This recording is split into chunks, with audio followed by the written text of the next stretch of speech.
All right, well, you've heard this new rule. It's over 1,000 pages long. Came from the ATF. And so many pages long, I'm not sure what the rules are. A lot of people aren't. Can I sell a gun to a relative, to a brother, to a son, to my sister, whatever it might be?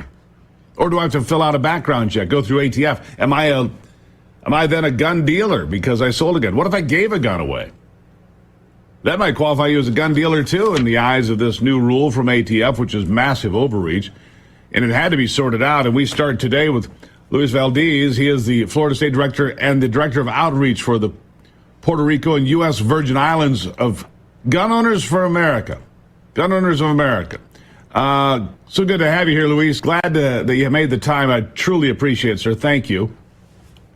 Thank you. It's an honor and a pleasure, and love what you guys do, and love the fact that you guys are a shining beacon of liberty in these dark and troubled times on America's airways. So thank you. I appreciate that. You know, we're trying to fight back. I've been a gun owner my whole life, right?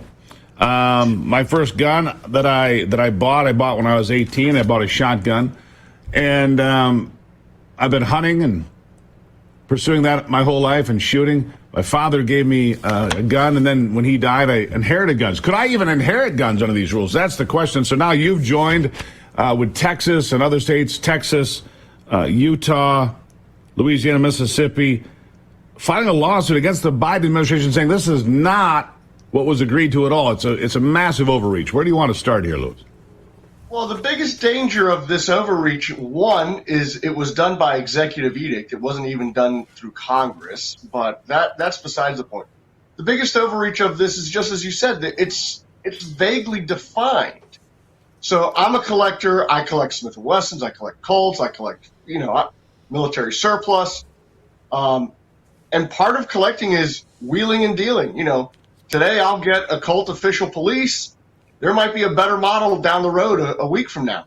I might flip the old model and roll that into a new model. But guess what? ATF could say, oh, I'm profiting off that. So now I'm dealing without a license. They could go after me. They could charge me a $10,000 fine, put me in jail for 10 years for not having an FFL.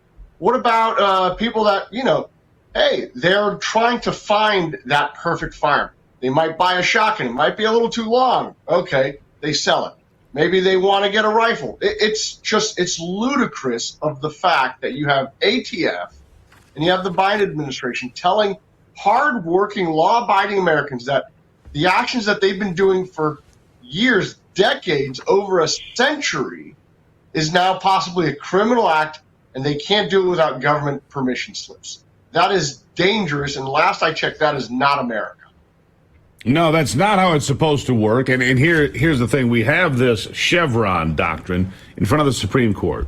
We could well get a ruling here in June. In fact, I anticipate that. And I expect the Chevron doctrine not to do well because of a variety of recent cases, not involving guns, but the West Virginia EPA case that knocked down government regulation that was out of control. You see, regulation without representation, which is exactly what you said we have here, is just as bad as taxation without representation. You can't just go create a bunch of rules and threaten people with their freedom, their assets, their life's work because they violated rules that were created not by my members of Congress, but by people behind a closed door somewhere, right? Exactly. Chevron, this is part of Chevron deference, and for your listeners that don't know what it was a Supreme Court case a while back that basically said administrative agencies, since they've been tasked by Congress to act and enforce and interpret those laws, that they have the right to reinterpret it in a new political environment. And Chevron deference is a danger to all of our rights, not just gun rights, but it's a danger to our First Amendment rights, our Fourth Amendment rights, our Fifth Amendment rights, our ability to own and retain property, our ability to conduct business, because you have these unelected bureaucrats sitting in D.C. and elsewhere basically saying, you know what, today I'm going to reinterpret this specific law and enforce it a separate way because guess what? You, the American people, I don't like you. Or my boss in D.C. doesn't like you. So we're going to interpret it a different way. We're going to make your lives a living heck. And I truly hope and I truly believe that the Supreme Court will kick out Chevron deference and kick it to the curb. And that will further restrict ATF, that will restrict the FBI, that will restrict the CIA, the NSA, all of these agencies that have completely trampled our First, Fourth, and Fifth Amendment rights to go after our Second Amendment rights. Right, absolutely. So John Lott is a regular guest on this program. He warned against this, as did Eric Pratt, the senior vice president of Gun Owners of America, that this was no small compromise, that John Cornyn had basically surrendered the Second Amendment at the altar of wokeism, basically. And here we are, John Cornyn, who wants to be the Senate Republican leader. No chance, by the way, will he get that job, because the world would be in complete upheaval if he did. Just another example why John Cornyn of Texas, strangely enough, should not be in the Senate at all. Where am I wrong? You're not wrong, and John Cornyn is a representation of an issue we have infesting the Republican Party, both on the state levels and the national level. You have these turncoat rhinos who all they do is they constantly compromise. And the biggest danger is that they constantly say that, oh, I'm a conservative, I'm a conservative. Well, let's break that down. You know what the root word of conservative is? It's to conserve. And the root of that is to protect the status quo. If the status quo is gun control, then these Republicans like John Cornyn, they will protect that gun control. And as the Florida state director, I see it on a state level. I mean, Florida is the only Republican state in the country that has an under 21 purchase ban, mandatory waiting periods, and a ban on open carry. Now let that sink in. This is Republicans that do it in Florida. And just like what we see in D.C., you have John Cornyn and you have other Republicans there, that they have no issue compromising your gun rights for their political expediencies so they can continue staying in office and they can continue reaping the benefits. And that's what it is, because the real definition of compromise is both sides meet in the middle and walk away with something. Gun owners, we're not walking away with anything, but John is walking away with something.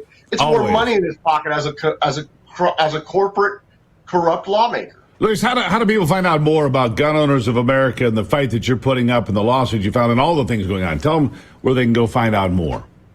Best way to do it is go to gunowners.org.